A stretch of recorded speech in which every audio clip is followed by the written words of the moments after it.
مجھے انکار کر مگر کچھ گفتگو تو کر، تیرا خاموش سا رہنا مجھے تکلیف دیتا ہے۔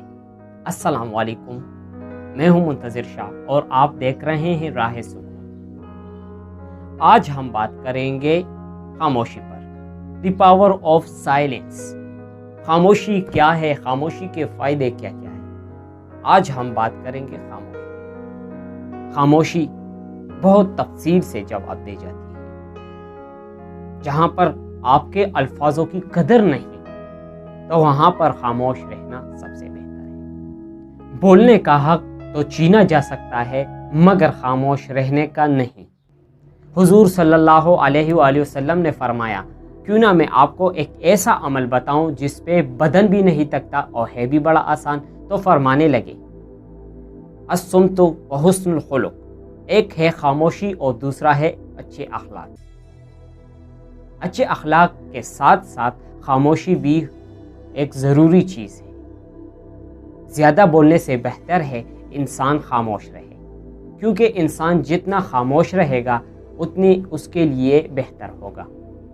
زیادہ بولنے والے سے غیبت بھی ہو جاتی ہے، کبھی کبھی لوگ کی پگڑی بھی اچھال دیتا ہے، اور کبھی کبھی اگر انسان حد سے زیادہ بول لے تو اس کے عیب بھی لوگوں کے سامنے آ جاتے ہیں۔ تو اس سے بہتر ہے کہ ہم خاموش رہیں۔ خاموشی سکون کی چابی بھی ہے، جنت میں جانے کا ایک ذریعہ بھی ہے۔ روز قیامت اس کے نامہ اعمال کے لیے بھی سب سے بہتر چیز جو ہے وہ اس کی خاموشی ہوگی۔ اگر انسان ذکر کرے تو وہ بھی خاموشی کے ساتھ۔ ذرا سوچے، اگر ہم مسجد میں جاتے ہیں تو ہم نماز پڑھتے ہیں، اس کے لیے ہمیں حکم دیا ہے کہ خاموشی کے ساتھ نماز پڑھیں، کسی دوسرے بندے کو تکلیف نہ ہو۔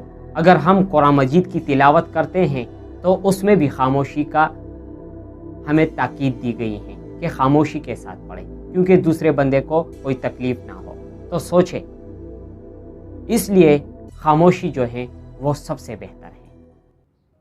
ہمیشہ اس وقت بولے جب کہ آپ کو احساس ہو کہ تمہارے الفاظ تمہاری خاموشی سے زیادہ بہتر ہے، تو اس وقت بولنا چاہیے۔ خاموشی ایک ایسی عبادت ہے جس کو فرشتہ لکھ نہیں سکتا، شیطان مٹا نہیں سکتا، اور اللہ کے سوا اس کو کوئی سمجھ نہیں سکتا۔ اللہ تعالی ہم سب کو خاموشی کی اہمیت سمجھنے کی توفیق عطا فرمائے۔ انشاءاللہ ملتے ہیں اگلی ویڈیو میں، ابھی کے لیے اجازت دیجیے۔ اللہ حافظ، السلام علیکم ورحمۃ اللہ وبرکاتہ۔